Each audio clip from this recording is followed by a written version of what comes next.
হঠাৎ বিএনপির মির্জা ফখরুল ইসলাম আলমগীর আওয়ামী লীগকে নির্বাচনে চাইছে কেন, এই প্রসঙ্গটা নিয়ে আপনাদের সামনে এই মুহূর্তে কথা বলবো।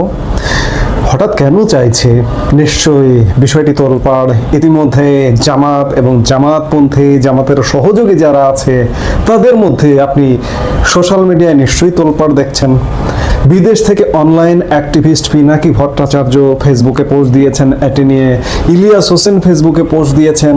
হঠাৎ করে বিএনপি আওয়ামী লীগকে চাইছে কেন, কি এমন ঘটনা ঘটলো? নিশ্চয়ই ঘটলো, বিএনপি হয়তো ইতিমধ্যেই বুঝতে পারছে। প্রথম বুঝতে পারা উচিত বিএনপির জন্য যে বিএনপি যে স্বপ্ন দেখছে সেই স্বপ্ন বিএনপির বাস্তবায়ন হতে দেবে না ডক্টর ইউনূস এবং জামাত। প্রথম ঘটনা হচ্ছে ছাত্র সংসদ নির্বাচন, ডাকসু নির্বাচন এবং জাহাঙ্গীরনগর বিশ্ববিদ্যালয় ছাত্র সংসদ নির্বাচন। এই দুটো ঘটনা থেকে এটি পরিষ্কার যে একটা ছাত্র সংসদের নির্বাচন একটি পদ বিএনপি পায় না। এটাকে হতে পারে? এটা কেউ বিশ্বাস করে, বিশ্বাস করতে পারে? বিশ্বাস করতে পারে না। তবে বিএনপির গত এক বছরের কৃতকর্ম, ভয়াবহ দেশবিরোধী, নেতিবাচক, মানবতা বিরোধী, মানুষ বিরোধী কর্মকাণ্ড, বিএনপির ডাকসু জাকসু নির্বাচনের যে ফলাফল সেটি যথোপযুক্ত। কিন্তু তাই বলে ভাই একটি পদও পাবে না, এটিকে আপনি মানবেন? আপনি বিশ্বাস করবেন? বিএনপি যদি এটি মানে, বিশ্বাস করে, এটি মেনে নিয়ে যদি বিএনপি এখনো স্বপ্ন দেখে যে আমরা ক্ষমতায় যাব, তাহলে বিএনপি বিলুপ্ত হতে সময় লাগবে না। দ্বিতীয় ঘটনা দেখুন যে এই যে ডক্টর মোহাম্মদ ইউনূস নিউ ইয়র্কে গেলেন জাতিসংঘের ৮০তম সাধারণ পরিষদের অধিবেশনে ভাষণ দিতে। সেই ভাষণ দলে প্রধানত তিনটি রাজনৈতিক দল, বিএনপি, জামাত এবং এনসিপির দুজন করে ৬ জন রাজনৈতিক নেতাকে একীভূত করেছে বা সফর সঙ্গী হিসেবে নিয়ে গেছে। সফর সঙ্গী হিসেবে নিয়ে যাওয়ার পর মির্জা ফখরুল ইসলাম আলমগীরের আপনি ছবি কিন্তু অনেক কথা বলে, শুরু থেকে, এয়ারপোর্ট থেকে, বিমান থেকে, এবং এয়ারপোর্টে সেখানে নিউ ইয়র্কে নামবার পরে মির্জা ফখরুল ইসলাম আলমগীর যদি বাংলাদেশের একটা প্রধান রাজনৈতিক দলের সেকেন্ড ম্যান হয়ে থাকেন, দলের মহাসচিব যদি হয়ে থাকেন, তার সাথে ডক্টর ইউনূস কি আচরণ করলো আপনারা একটু দেখুন। নিউ ইয়র্কে বিমান থেকে নামবার পরে মির্জা ফখরুল ইসলাম আলমগীরের হেনস্থা হওয়ার দৃশ্য আপনারা দেখেছেন। অথচ একই সাথে তুলনা করতে চাই যে জামাতে ইসলামের প্রতিনিধিও গেছেন, জামাতে ইসলামের নায়েবে আমির আব্দুল্লাহ মোহাম্মদ তাহের গেছেন। তাহেরকে কি হেনস্থা হতে দেখেছেন? নিউ ইয়র্কে মির্জা ফখরুল ইসলামকে নিয়ে এরকম পরিস্থিতিতে ফেলানোটাও একটি ষড়যন্ত্রের অংশ। বিএনপি যদি এগুলো দেখে এখনো না বোঝে, বিএনপি ক্ষমতায় আসা তো দূর কি বাদ, বিএনপি বিলুপ্তির পথে যাবে। এখনো সময় আছে বিএনপির বোধোদয় হওয়া এবং বোধোদয় হয়ে রাজনীতি করা। তাহলে বিএনপি থাকবে, জাতীয় পার্টি থাকবে, আওয়ামী লীগ থাকবে, সবাই থাকবে। কিন্তু হঠাৎ করে মির্জা ফখরুল ইসলাম আলমগীর আওয়ামী লীগকে চাইছেন কেন? এটি তো বিলিয়ন ডলারের প্রশ্ন। এতদিন যে বিএনপি আওয়ামী লীগকে প্রধান প্রতিপক্ষ মনে করেছেন, সেই বিএনপির মহাসচিব মির্জা ফখরুল ইসলাম আলমগীর আওয়ামী লীগকে নির্বাচনে চাইছেন। আগামী জাতীয় সংসদ নির্বাচনে আওয়ামী লীগ ও জাতীয় পার্টির অংশগ্রহণ চান বিএনপির মহাসচিব মির্জা ফখরুল ইসলাম আলমগীর। তিনি বলেছেন একটা সুষ্ঠু ও অবাধ ভোট হোক। এজন্য অনেকে আমাকে ভারতের এজেন্ট, আওয়ামী দালাল বলে গালাগাল দিচ্ছে, কিন্তু শেখ হাসিনার অপকর্ম আমরাও কেন করব?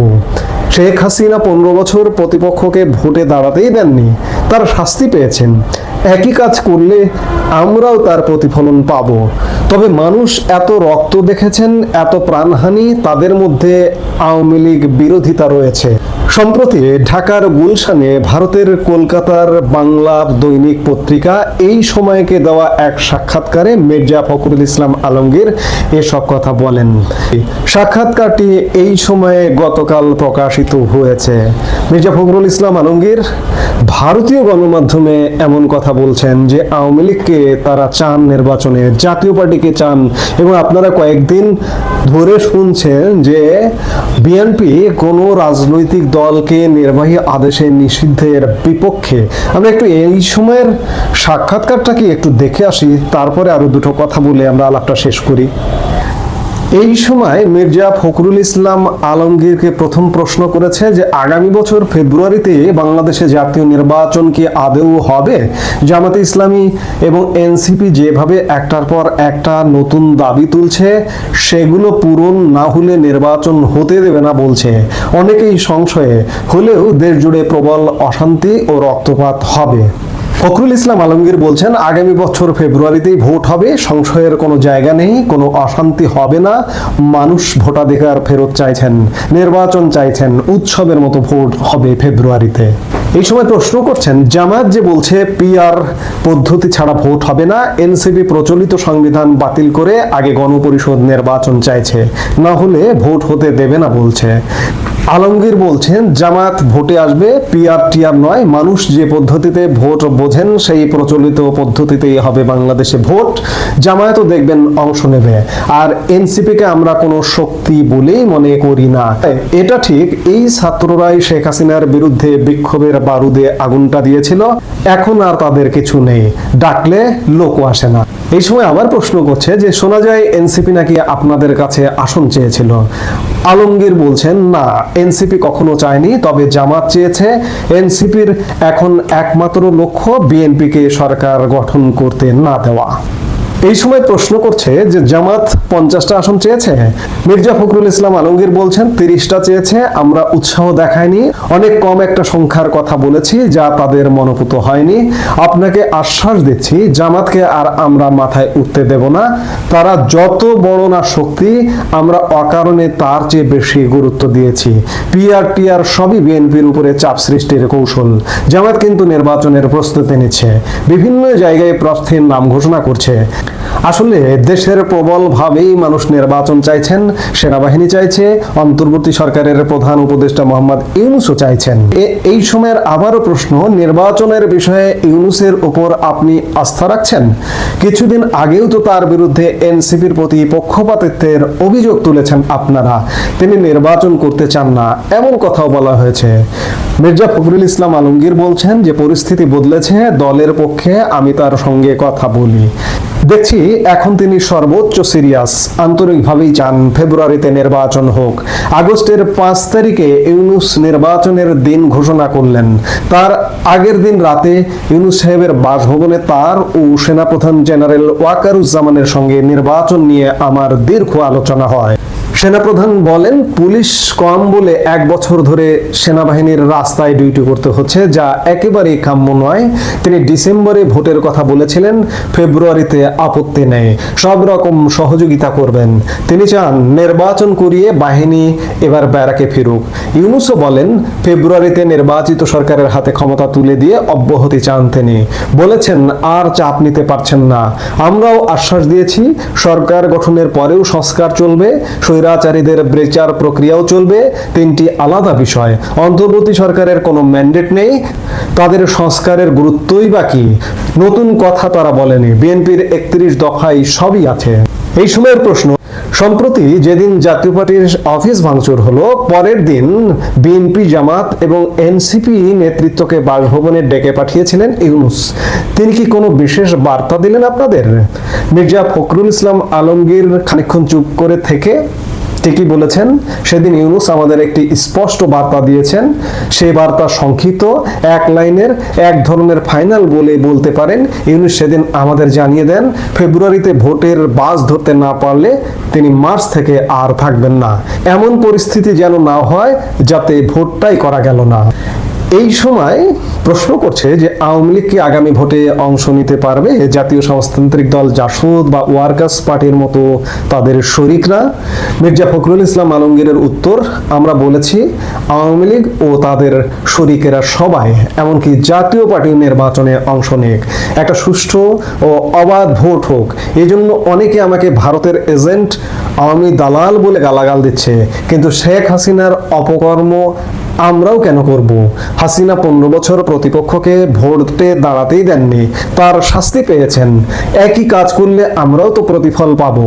তবে মানুষ এত রক্ত দেখেছেন, এত প্রাণহানি, তাদের মধ্যে আওয়ামী বিরোধিতা রয়েছে।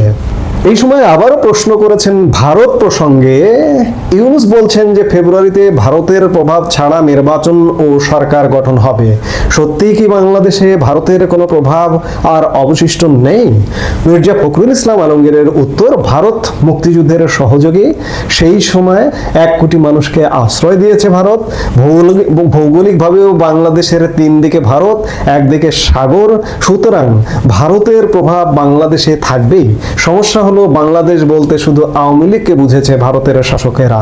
আওয়ামী লীগের ভাষ্য মেনে বিএনপি আর জামাতকে একই বন্ধনীতে ফেলেছে।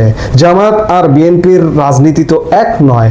আমরা অসাম্প্রদায়িক মধ্যপন্থী একটি গণতান্ত্রিক দল। মুক্তিযুদ্ধে অর্জিত সংবিধান রক্ষায় আজও আমরা স্বাধীনতা বিরোধীদের সঙ্গে লড়াই করছি। বামেরা আমাদের সঙ্গে রয়েছে।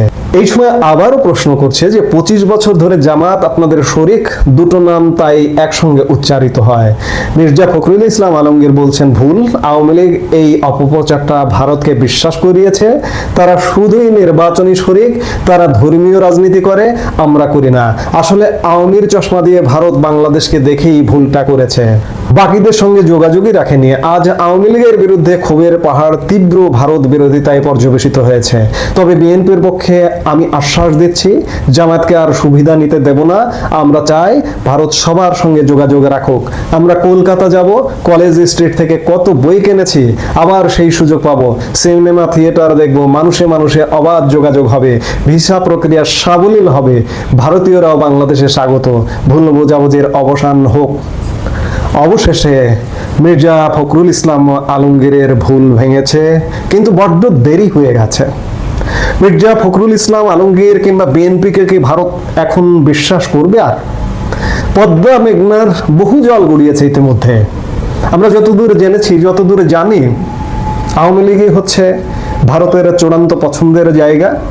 গত 1 বছর বিএনপির হাতে যথেষ্ট সুযোগ ছিল যে ভারতের সাথে সমঝোতা করে জামাতের ফাঁদে পা না দিয়ে জামাতের ভারত সম্পর্কের লেজটা কাটা। জামাতকে ভারত কখনোই আশ্রয় প্রশ্রয় দেবে না, বিশ্বাস করবে না।